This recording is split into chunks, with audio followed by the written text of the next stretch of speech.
Good morning student. आज पहले हम लोग उस प्रॉब्लम पर वर्क करेंगे जो प्रॉब्लम आप लोगों में से किन्हीं के द्वारा पूछा गया है। सबसे पहले 2.2 एनसीईआरटी का जो मैं आपको होमवर्क दिया था बनाने के लिए, उसमें दो क्वेश्चन जो पूछा गया क्वेश्चन था वो ये है कि find zeros of the polynomial px equals a into x, और दूसरा क्वेश्चन है px equals cx plus D. इस दोनों क्वेश्चंस को हम लोग किस तरह सॉल्व करेंगे इस पर मैं भी वर्क करूंगा।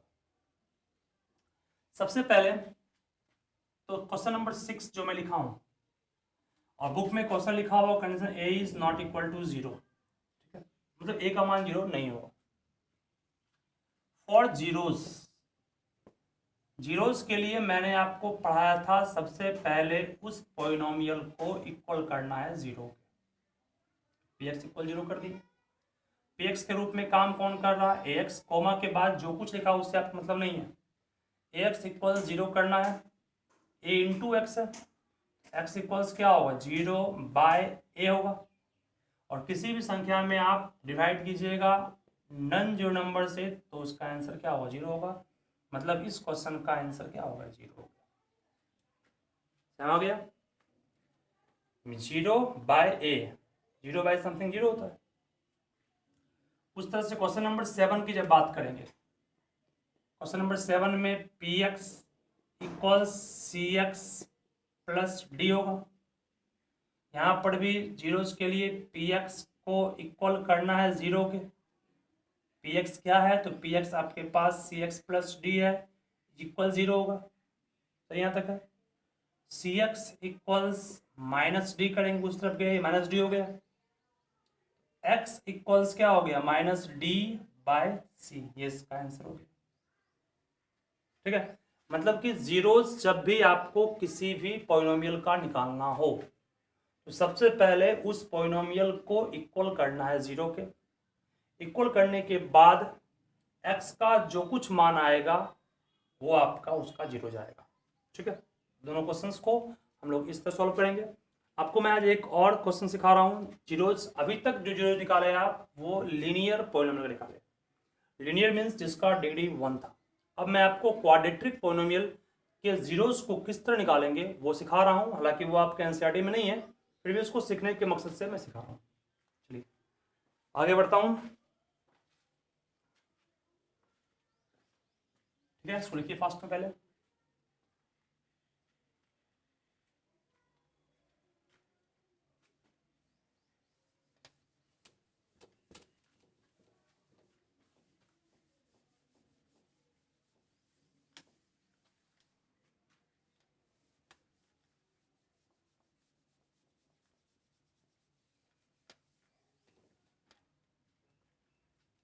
Find zeros of the polynomial. Find zeros of the polynomial px equal to x square plus 5x plus 6। इस पोलिनोमियल का आपको निकालना है जीरोज। जीरोज का मतलब मैं पढ़ाया था क्या होता हूँ, x का वो मान, x का वो वैल्यू जिसको रखेंगे यहाँ पर और सॉल्व करेंगे तो सॉल्व करने पर 0 आना चाहिए, उसी को जीरोज कहते हैं। तो बोलिए ये कौन सा पॉलिनोमियल है? तो आप सबको दिख रहा है कि इस पॉलिनोमियल का डिग्री कितना है 2 है। जब डिग्री 2 है तो जीरोज भी कितना होगा 2 होगा। मतलब x का 2 मान आएगा यहाँ पर। ठीक है, जिसको पुट करने पर सॉल्व करें तो 0 आएगा। तो फॉर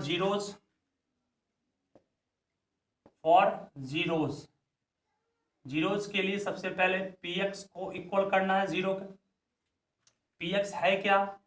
px आपके पास x square plus 5x plus 6 को इक्वल करेंगे 0 के। ठीक है, अब इसको फैक्टराइज करना है। यहाँ पर फैक्टराइज करने सिखाया था मैं कि लास्ट टर्म को फर्स्ट टर्म से गुना करेंगे, कितना आएगा 6x स्क्वायर आएगा। तो आपको 5 को तोड़ना है इस तरह से, गुना करने पर 6 आए और सॉल्व करने 5, तो इसको कहोगे सर 3x प्लस 2x कह सकते हैं। 3x प्लस 2x सॉल्व करेंगे कितना आएगा 5x आएगा, और गुना करेंगे तो 6 भी आएगा। इस दोनों में कॉमन क्या आएगा x, क्या बचेगा एक्स प्लस थ्री, इस दोनों में कॉमन क्या आएगा 2, तो फिर क्या बचेगा एक्स प्लस थ्री इक्वल 0, फिर दोनों में कॉमन क्या आएगा एक्स प्लस थ्री, फिर क्या बचेगा तो एक्स प्लस 2 बचेगा ना। बोलिए एक्स का एक मान क्या आ गया, तीनों उस तरफ जाएगा, प्लस 3 था तो -3 हो गया, एक्स का दूसरा मान क्या आएगा +2 था तो -2 हो गया। ठीक है, एक्स का मान +3 था, ये मान लो कि 0/समथिंग 0 हो गया। फिर समझ लीजिए क्या बोल रहे हैं, एक बार मैंने x प्लस 3 इक्वल्स 0/x+2 कहेंगे नीचे आएगा, तो यहाँ से x प्लस 3 इक्वल अभी जस्ट पढ़ाया था 0 में किसी भी संख्या से भाग देंगे 0 आएगा, x का मान क्या आ गया -3 वो लिखा, फिर इसको इक्वल करेंगे 0 के तो x का मान क्या आएगा -2 आएगा। जिस तरह से वहाँ में किया उस तरह इसको अगर इसको यहाँ रखते इसको यहाँ भेजते तो x का मान करता, तो ये आपका दोनों से क्या है 0 है। तो क्वाड्रेटिक पॉलिनोमियल्स का अगर जो निकालना हो तो किस तरह निकालेंगे वो भी मैंने आपको सिखाया। इस पर बेस्ट मैं आपको 2 क्वेश्चन दे रहा हूँ, इसको आप घर में प्रैक्टिस कीजिएगा और उसके आगे मैं भरूंगा फिर अभी। ठीक है, देखिए फर्स्ट में इसको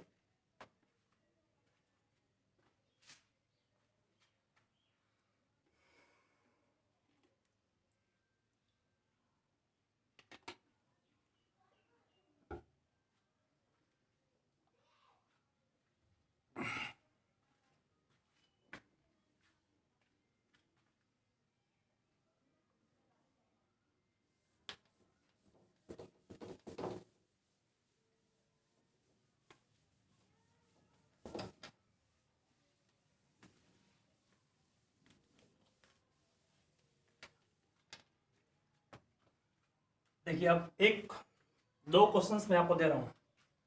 एक तो find the zeros of polynomial px equals x² plus 7x plus 10 solve कीजिएगा, और दूसरा px equals x² minus 5x plus 6 को सॉल्व कीजिएगा। ये दोनों क्वेश्चंस आपको खुद से सॉल्व करना है जिस तरह सिखाया हूँ मैं। दोनों क्वेश्चंस के लिए पहले px इक्वल 0 करेंगे, फिर इसको फैक्टराइज करेंगे, फैक्टराइज करने के बाद x का मान निकाल लेंगे। दोनों क्वेश्चंस पे ही काम करना है, तो इस क्वेश्चंस को आप लोग घर में सॉल्व कीजिएगा। चलिए मैं आगे बढ़ूंगा, फिर अभी आगे मैं आपको आज सिखाऊंगा कि किसी एक पॉलिनोमियल में दूसरे पॉलिनोमियल से डिवाइड करने पर रिमाइंडर और क्वोशिएंट किस तरह निकालेंगे वो मैं सिखाऊंगा, ताकि फिर मैं अगले स्टेप में आपको रिमाइंडर थ्योरम पढ़ा सकूं। तो चलिए आज हम लोग डिवाइड करना सिखाते हैं। पहले डिवाइड किस तरह होता है इस पर अभी गौर कीजिएगा।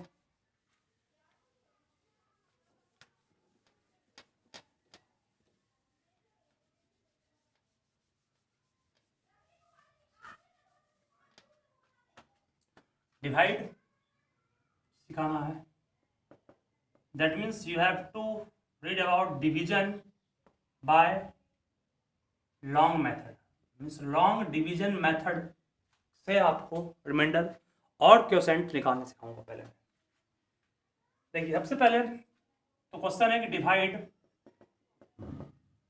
px equals x plus 3x² minus 1 by gx equals 1 plus x। तो सबसे पहला तो आप ये ऑब्जर्व कीजिएगा कि जिस पॉलिनोमियल में भाग दे रहे हैं वो डिविडेंड होता है, और जिससे भाग देते हैं वो क्वोशिएंट होता है, वो डिवाइजर होता है। तो सबसे पहले आपको ये देखना है कि जिसमें भाग दे रहे हैं उसके हर एक term according to its degree arranged है या नहीं है। जैसे डिग्री इसका 2, डिग्री इसका 1, ये टर्म आगे होना चाहिए और ये टर्म पीछे, मतलब कि आपको डिसेंडिंग ऑर्डर में अरेंज करना है डिग्री के अकॉर्डिंग हर एक टर्म को, दोनों को, चाहे वो डिवाइजर हो या आपका डिविडेंड हो। तो अरेंज करने के बाद आप कर सकते हैं ऑन अरेंजिंग अरेंज करने के बाद पी एक्स को बिल्कुल लिख सकते हैं 3x स्क्वायर प्लस आगे प्लस ही रहा प्लस एक्स माइनस 1 और जी एक्स को लिख सकते हैं व्हाट x प्लस, मतलब कि पहला काम आपको अरेंज करना था किससे, डिविडेंड को और डिविडी के अकॉर्डिंग। अरेंज करने के बाद जिस तरह भाग देते थे उस तरह भाग देंगे, x प्लस 1 में से डिवाइड देंगे 3x square plus x minus 1 में। अब सोचिए थोड़ा सा कि x में गुना किससे करें कि 3x स्क्वायर आ जाए। आप में से बहुत स्टूडेंट सोच नहीं पाइएगा, तो उसके लिए कुछ नहीं करना है, सिंपल सा ट्रिक। इसके फर्स्ट टर्म को ऊपर लिखिएगा और इसका जो फर्स्ट टर्म है वो नीचे, एक x कट जाएगा, बचेगा 3x। समझ जाएगा कि यहाँ पर 3x पुट करना है। तो x में गुना किससे करें कि 3x स्क्वायर आ जाए, इसको सोचने के लिए आपको इसके फर्स्ट टर्म को ऊपर लिखना है, इसके फर्स्ट टर्म को नीचे लिखना है और काट करके जो आएगा भर देना है। ठीक कर लीजिए, 3x में गुना करेंगे x से, कितना आएगा 3x स्क्वायर। 3x में गुना करेंगे 1 से, कितना आएगा 3x। No problem. अब माइनस करना है, माइनस करने के लिए साइन चेंज करना पड़ेगा। यहाँ प्लस है तो माइनस, यहाँ प्लस है तो माइनस, कुछ नहीं प्लस था यहाँ पर माइनस हो गया, साइन चेंज करना है। अब इस साइन को भूल जाना, मतलब साइन मान लो कि है ही नहीं है, तो प्लस x और माइनस 3x को माइनस 2x कहेंगे और ये plus 3x square minus 3x square आपस में कट गया, बचा क्या माइनस 1। अब x में गुना किससे करें कि माइनस 2x आ जाए, तो इसके फर्स्ट टर्म को ऊपर लिखना है और इसके फर्स्ट टर्म को नीचे कट, कितना आया माइनस 2 आया, मीन्स माइनस 2 करना है। तो माइनस 2 इंटू एक्स कहोगे minus 2x, minus 2 into plus 1 कहोगे माइनस 2, फिर साइन चेंज तो प्लस, फिर साइन चेंज तो प्लस, माइनस 2 है, minus 2 into 1 minus 2, minus 2 into x minus 2x, ये पार्ट कट जाएगा, प्लस 2 में एक कटाएंगे प्लस। देयरफॉर आप कह सकते हैं कि सर रिमाइंडर कितना हो गया 1 और क्वोशेंट वो कितना हो गया 3x माइनस 2। तो हमें इस तरह से सॉल्व करना है किसी भी पॉलिनोमियल्स के डिवीजन को, डिवाइड किस तरह करना है, तो वो मैंने आपको सिखाया। कहीं भी आप लोगों को प्रॉब्लम है इस क्वेश्चंस में तो आप देख सकते हैं। और अगर किसी क्वेश्चन में चेक करने का दिया तो वही dividend equal to for verification, और वेरीफाई करने का दिया तो आप सभी जानते हैं कि डिविडेंड इक्वल टू डिवाइजर गुना quotient plus what are means remainder. इस पर चेक कर लेंगे, मींस डिवाइजर क्वोशेंट दोनों को गुना करेंगे, यहाँ जो आएगा उसमें 1 जोड़ेंगे, सॉल्व करके अगर इतना आ गया तो वेरीफाइड है, इतना नहीं आया तो वेरीफाइड नहीं। तो आप लोग डिवीजन पर बेस्ट क्वेश्चंस वर्क कीजिएगा अपने एनसीईआरटी बुक से ही। अगर एनसीईआरटी बुक नहीं भी आपके पास है तो मैं आपको स्क्रीनशॉट भेजूंगा उस बुक के पेज का जिसको आपको बनाना है। चलिए उसके आगे एक आपको थ्योरम जो मैं पढ़ाने वाला हूँ नेक्स्ट क्लास में, वो थ्योरम है रिमाइंडर थ्योरम। रिमाइंडर थ्योरम जो आपके बुक का टॉपिक है। रिमाइंडर थ्योरम एक्चुअली में है क्या? रिमाइंडर थ्योरम एक्चुअली में एक शॉर्ट तरीका है, एक शॉर्ट मेथड है रिमाइंडर निकालने का। इसमें आप रिमाइंडर निकालने के लिए डिवाइड करना पड़ा लॉन्ग वेट में। अब रिमाइंडर थ्योरम अगर आप अप्लाई कीजिएगा तो बिना डिवीजन किए हुए, बिना भाग दिए हुए, बिना इस तरह से किए हुए आप रिमाइंडर निकाल सकते हैं। मतलब remainder theorem enables us to find the remainder without any long division. ठीक है, तो हम लोग कल रिमाइंडर थ्योरम पहले प्रूव करेंगे और फिर उसके प्रॉब्लम पर फॉलो करेंगे। फिर बोल रहा हूँ रिमाइंडर थ्योरम क्या है। रिमाइंडर थ्योरम एक ऐसा थ्योरम है जिसमें बिना डिवाइड किए हुए आप रिमाइंडर निकाल सकते हैं किसी भी पॉलिनोमियल से, कोई भी पॉलिनोमियल से डिवाइड कर रहे हैं तो। ठीक है, तो आज के लिए आप लोग के लिए इतना ही रहेगा। आप लोग घर पे इस पर बेस्ड प्रॉब्लम को जरूर से बनाइए। बिल्कुल जो भी दिक्कत हो फ्लुएंटली आराम से बिना हिचकिचाहट के आप पूछ सकते हैं, मैं आपके लिए हमेशा तैयार रहूँगा। ठीक है, थैंक यू एंड